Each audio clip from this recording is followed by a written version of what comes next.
What's up, spectators? Welcome back to another episode of Phoenix Wright Ace Attorney Dual Destinies. Last episode was a sad one. We talked about the truth, or what they say is the truth, and Blackwell said he found Athena, and Athena had admitted to her guilt, but we need to find a way to turn it around. Here we go. I did a little research. I looked into those special psych locks you mentioned, Mr. Nick. Athena isn't trying to keep anything from you on purpose. For some reason, part of her heart and her memories are sealed off, even from herself.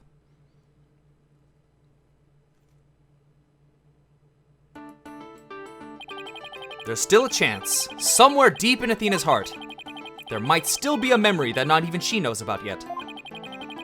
It might be like looking for a grain of sand somewhere in the cosmos, but still, that memory might contain a new fact that can prove her innocence. I hope for everyone's sake that you are not just bluffing, Mr. Wright. Now then, is there or is there not a problem with Miss Cykes' confession? My memory is still a little hazy, but there's no question I remember it. I remember the weight of the weapon in my hands, and the feeling of it stabbing in deep. And then I remember the warmth of her blood as it flowed down the handle onto my fingers. See? There was only blood on the blade. There was no blood on the handle. That's already a contradiction. There's definitely something wrong with her memory of the event. I can just tell. Is there a problem with her confession? Please prove it to this court now. Adoy! Take that! The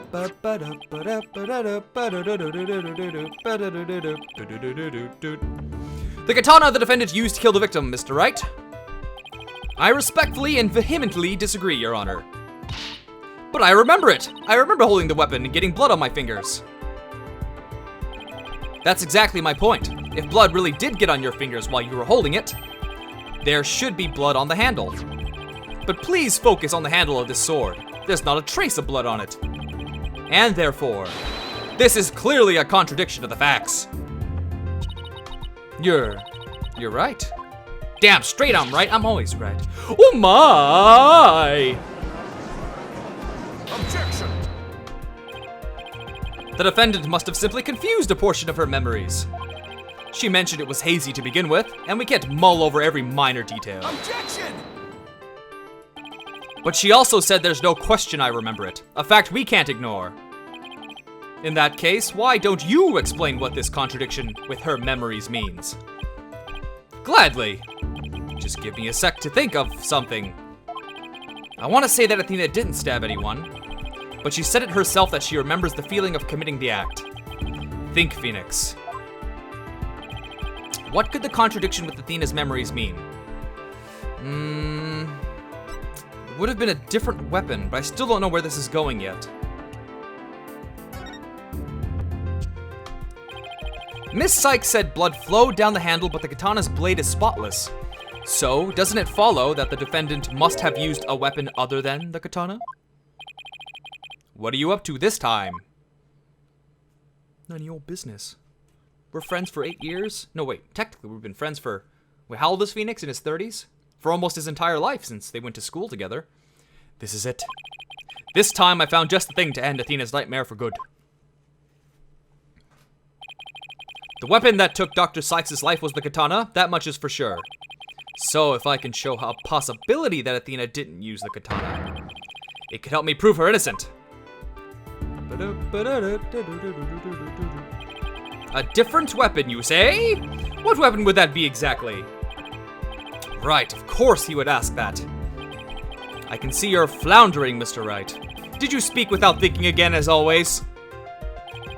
How does he do that? But I can't back down. Not here, not now. Not ever. Not never, ever, never. That's right, I did. Because it's so obvious, it doesn't require any thought. What the... Did you just say to me? Okay, so maybe that was an exaggeration, but there has to be something. Was there some other bladed weapon in the robotics lab that day? Moon rock capsule, something in one of the crime scene photos. Wait a minute, there is something. There is a high probability that that was in the lab. I don't have that particular weapon here in evidence right now, but I do have a piece of evidence just like it. Other than the katana, this is another blade that may have been at the crime scene. Why would it be this, though? Why would it be... Hold on. I'm not... The katana... It can't be the moon rock. That's... Is it the moon rock? No.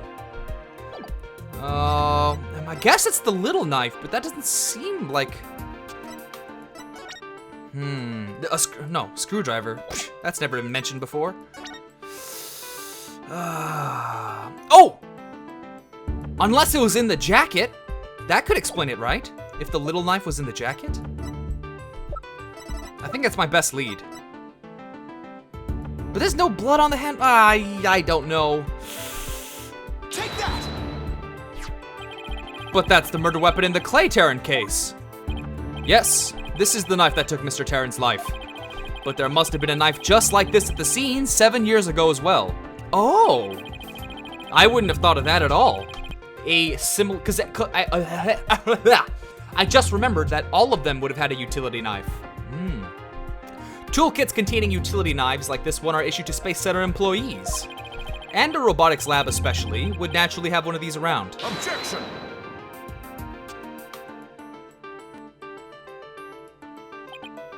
But besides the katana, no other bladed weapon was found at the site. It was in the investigation report if you didn't know. Objection! Of course I knew that. Once you told me just now. Then here's something else you already knew. There was a toolkit at the scene, but it didn't contain any blades. Here's a photo of its contents. Ooh, does that spell something? Oh yeah, it does. Gyaks. Why is it all backwards? You're right, I don't see any kind of bladed tool. Fine. But isn't there something odd about the design of these handles? Yeah, it's supposed to spell Gaksa, but it does not. It would be G-Y... We're missing... Should I look it upside down? No. Therefore, there was no other bladed weapon in the room. Objection! I disagree. This toolkit contained a knife. And what proof do you have of that? Don't tell me your eye for art is failing you too, Mr. Edgeworth. You are the last person in the world who should be criticizing my aesthetic sense.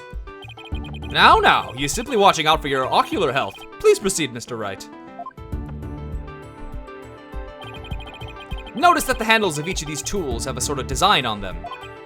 Ah, I see that they do. But what significance does that have? It's clear that one of the tools is missing from this kit. If we rearrange the tools into a specific pattern, we might be able to tell which part of the overall design is missing. Is that a theory your pitiful sense of aesthetics helped you come up with? Edgeworth, just let it go, man. Show the court then if you would. What pattern or design would we see if we were to rearrange the tools? Gyaksa! Yeah, that's an A. Gyaksa. Take that! And what design is this supposed to represent? The Gyaksa logo, Your Honor. It's on all of the Space Center's documents and pamphlets. As you're aware, Gyaksa is the program that operates the Cosmos Space Center. Look at how brightly the Gyaksa logo shines in the sunlight above the entranceway. I really dig the stars and rocket motif it's got going. Ugh. Gyaksa, huh? Isn't that the new name of the Federal Space R&D program? Ah, I think I see it now. But... yes, with just the tools shown in this photo, the red A part of the logo is missing. And this is where the murder weapon from the Terran case comes into play. If we were to place the utility knife in the open slot, it would complete the Gyaksa logo. So it would. Then that means... admit it, Mr. Edgeworth. My aesthetic sense is keener than yours. And while you're at it, admit that the weapon Miss Cykes used could have been this one.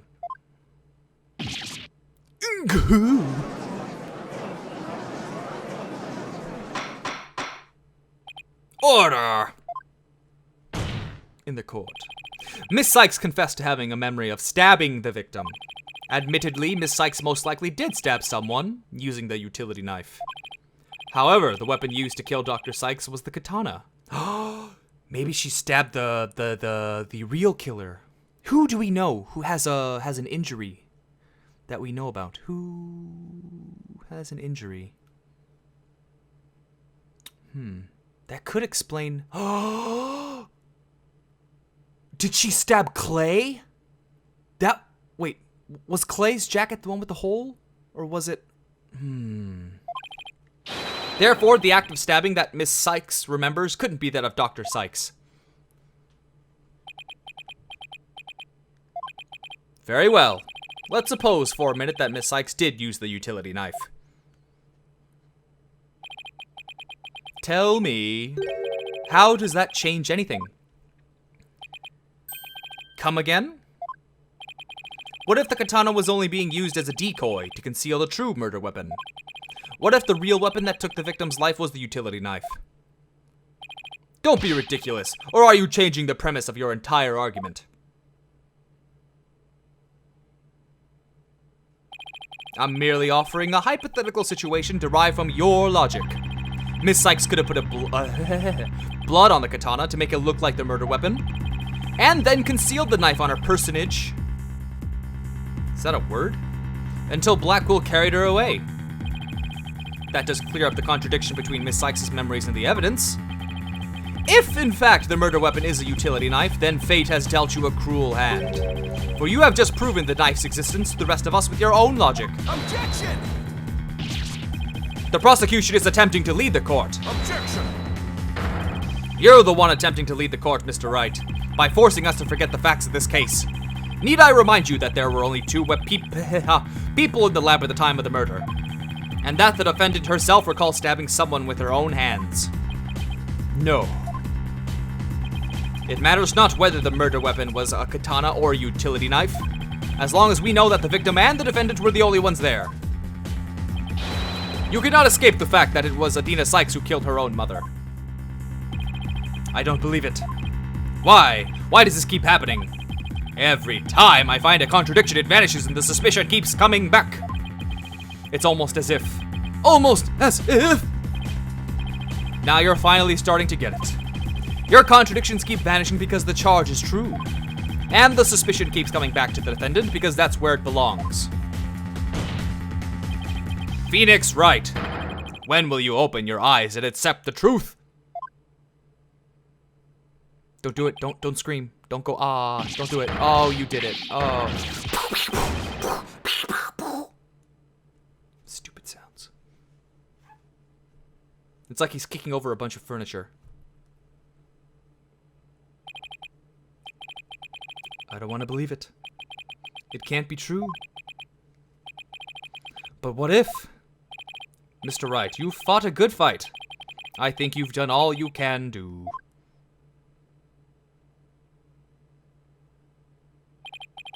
Is giving up really the only option? Is Apollo ever coming to save the day? Dear Lord. No, snap out of it, Phoenix. What's the matter with you?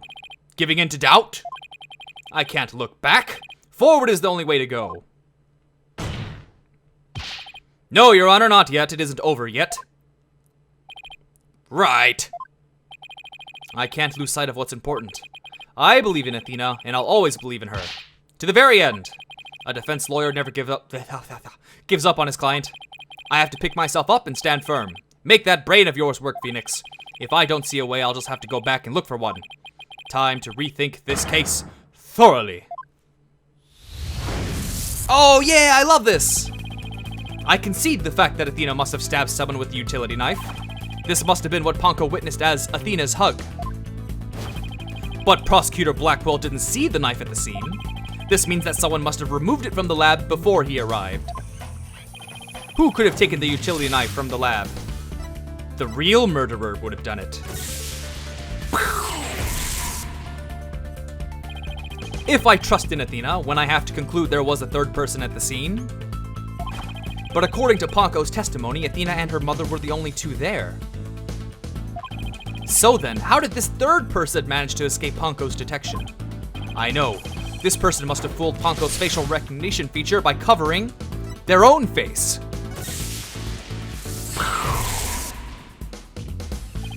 But wait a minute, Ponko has a heartbeat detection system too. Even if they covered their own face, Ponko would have still detected their presence. But she wouldn't have been able to tell who they were.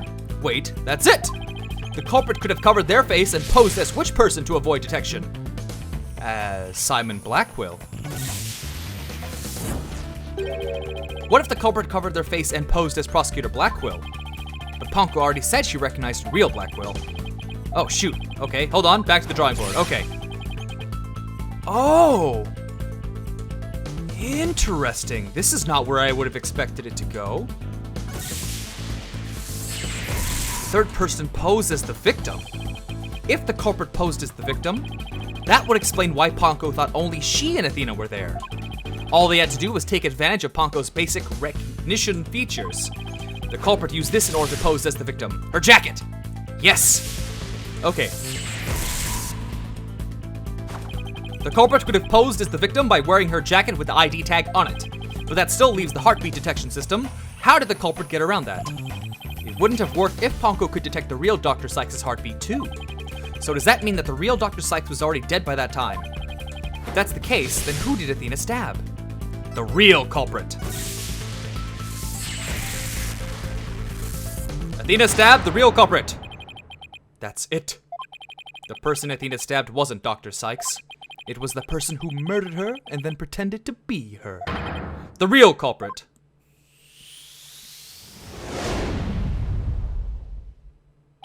Are they trying to tell me it's Aura? Was it Aura who did it? Now that Mr. Wright has finally finished thinking, let us bring this to a swift end. Please give us your verdict, Your Honor, so that we can move on to hostage negotiations. It's been 17 minutes, but I'm going to end this video here because it feels like a natural stopping point. So stay tuned tomorrow for the next episode, and thanks for watching. Bye-bye!